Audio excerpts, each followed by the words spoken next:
शूलपाणिग्रन्थिकान्तकम् शूलहस्तम् कृपानिधिम् सर्वरोगहरम् देवम् दत्तात्रेयमहम् भजे। जगदुत्पत्तिकर्त्रे च स्थितिसंहारहेतवे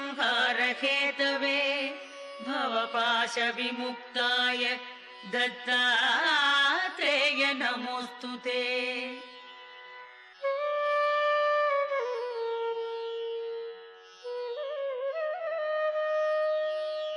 जराजन्म विनाशाय देहशुद्धिकराय च दिगम्बर दयामूर्ते दत्तात्रेय नमोऽस्तु ते।